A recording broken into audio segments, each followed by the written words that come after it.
사람들은 가끔 제게 물었습니다. 35년이나 농사를 연구하셨으면 농사꾼이시네요?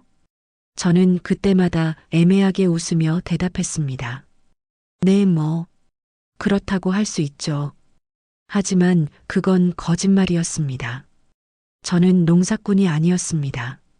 평생 흙을 연구했지만 정작 흙을 만져본 적은 거의 없었으니까요. 논문 속의 땅은 알았지만 진짜 땅은 몰랐습니다. 그 사실을 깨달은 건 아내가 떠나고 나서였습니다. 2025년 3월 14일 금요일 오후 2시 대회의실은 축하 화환과 사람들로 가득했습니다. 저는 단상 위에 서서 35년을 함께한 동료들을 바라봤습니다. 그들의 얼굴에는 축하와 아쉬움이 섞여 있었습니다. 청장님이 마이크를 들고 치사를 하였습니다. 강태산 연구가는 우리 농진청의 자랑입니다. 35년간 임산물 연구 분야에서 87편의 논문을 발표하셨고 청장님의 치사가 이어졌지만 저는 잘 들리지 않았습니다. 창밖만 바라보고 있었으니까요.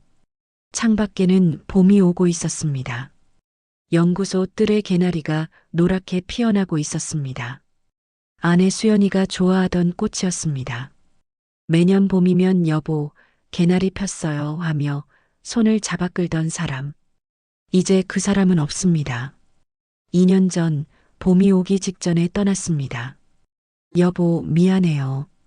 올해 개나리는 당신 혼자 봐야 할 것 같아요. 그게 마지막 말이었습니다. 청장님이 제게 마이크를 넘겼습니다.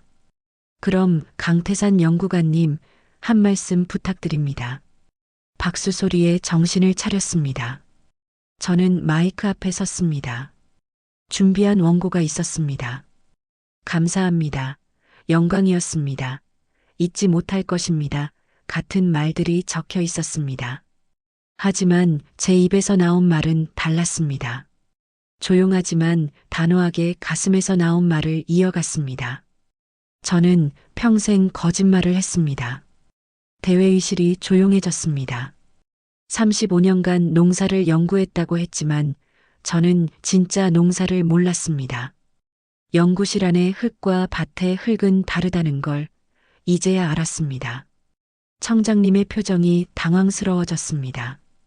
제 아내가 생전에 말했습니다.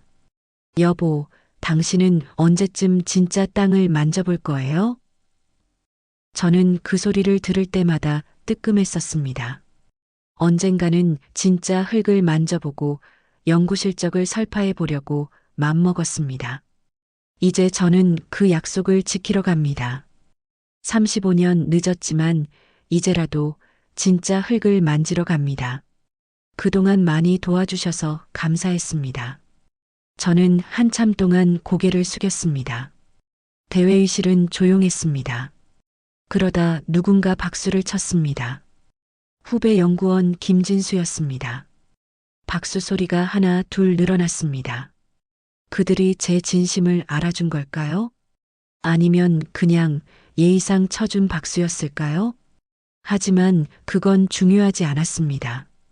저는 이미 결심했으니까요. 퇴직식을 마치고 저는 곧장 차를 몰았습니다.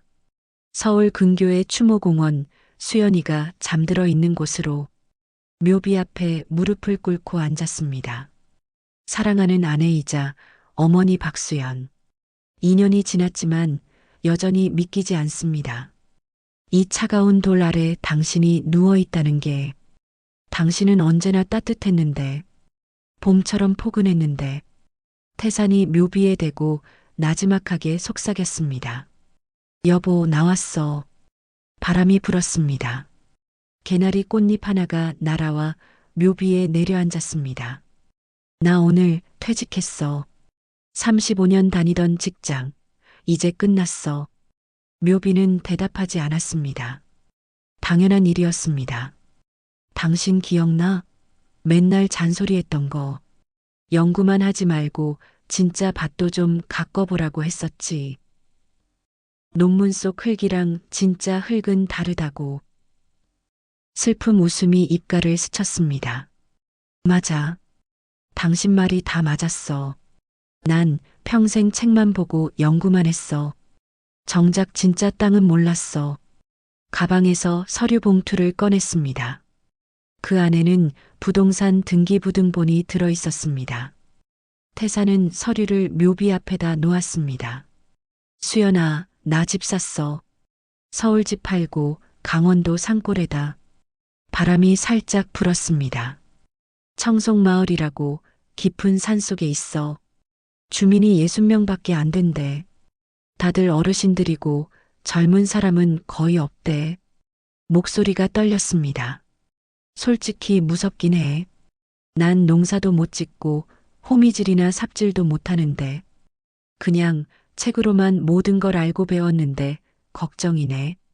태산의 눈에 눈물이 흘렀습니다. 나 그래도 가보려니까 당신이 응원해줘야 해. 당신이 원했던 거 이제라도 해보려고. 진짜 흙을 만져보려고 해. 태산이 흐느끼며 묘비의 이마를 댔습니다. 수연아, 나 잘할 수 있을까? 58에 새로 시작하는 거 늦은 건 아닐까? 개나리 꽃잎이 바람에 날려 떨어졌습니다. 대답은 없었습니다. 하지만 바람이 등을 떠밀어주는 것 같았습니다. 가봐. 늦지 않았어. 시작해봐. 수연의 목소리가 들리는 것 같았습니다. 30년을 살았던 아파트. 빈 박스들이 거실에 쌓여 있었습니다. 이사 준비. 저는 오래된 앨범을 펼쳐보고 있었습니다. 젊은 저와 수연의 결혼식 사진. 민준이 태어났을 때. 수진이 돌잔치. 가족여행 사진들. 수연이 개나리 앞에서 웃고 있는 사진. 마지막 사진을 오래 바라봤습니다. 당신은 언제나 웃고 있었지. 힘들어도 아파도 내가 볼 때마다 웃었지. 여보, 우리 나중에 은퇴하면 시골 가서 살아요. 조용한 데서 텃밭 가꾸면서 그렇게 살아요. 그게 수연의 꿈이었습니다. 하지만 저의 대답은 늘 한결같았습니다. 나중에. 나중은 오지 않았습니다. 핸드폰이 울렸습니다. 아들 민준이었습니다. 응, 민준아. 아버지, 정말 가시는 거예요? 응. 왜요? 왜 갑자기 그러세요? 엄마랑 약속했거든. 민준이 한숨을 크게 쉬며 물었습니다. 엄마는 돌아가셨잖아요. 태산이 묵직한 소리로 조용히 말했습니다. 그러니 엄마와의 약속을 더 지켜야지. 아버지 나이가 벌써 58이에요. 이제 쉬셔야죠. 쉬는 게 아니라 다시 시작하는 거야. 시작이요? 농사를요? 아버지가 농사를 뭘 아신다고. 갑자기 웃음이 났습니다. 그러게, 아빠도 모르겠다. 그럼 왜 가세요? 몰라서 가는 거야. 평생 머리로만 알았으니까 이젠 몸으로 알고 싶어서. 도저히 전 이해 안 돼요. 안 해도 돼. 아빠 인생이니까. 민준이 화난 목소리로 물었습니다. 수진이는 뭐래요? 수진이는 아빠 응원한대. 에휴, 진짜. 전화가 끊겼습니다. 민준이는 이해 못합니다. 당연합니다. 아직 젊으니까. 아직 잃어본 적이 없으니까. 사랑하는 사람을 잃어봐야 합니다. 시간이 얼마나 빠른지, 나중에가 얼마나 위험한 말인지. 저는 고속도로를 달리고 있었습니다. 서울에서 강원도로 낡은 SUV에 간단한 짐을 싣고 내비게이션의 안내 목소리가 나왔습니다. 목적지까지 127km 남았습니다. 127km. 거리로는 가깝습니다. 하지만 느낌은 달랐습니다. 마치 다른 세상으로 가는 것 같았습니다. 고속도로를 빠져나오자 길이 좁아졌습니다. 2차선 국도에 접어들었습니다. 차창 밖으로 산 밑에 논과 밭이 보이기 시작했습니다. 평생 연구했던 논문 속에서만 보던 밭. 이제 저 안에서 살게 됩니다. 국도를 벗어나자 더 좁은 길이 나타났습니다. 이제는 차 한 대 겨우 지나갈 정도. 500m 전방 좌회전입니다. 좌회전하자 비포장길로 접어들었습니다. 차가 덜컹거렸습니다. 맞나? 여기 맞나? 조금 불안해졌습니다. 하지만 계속 갔습니다. 그리고 작은 표지판이 보였습니다. 청송마을 인구 60명. 차를 세웠습니다. 도착했습니다. 제 인생의 새로운 시작. 차에서 내렸습니다. 공기가 달랐습니다.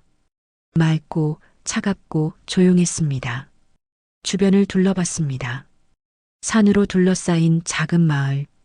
낡은 집들이 듬성듬성. 연기가 피어오르는 굴뚝들.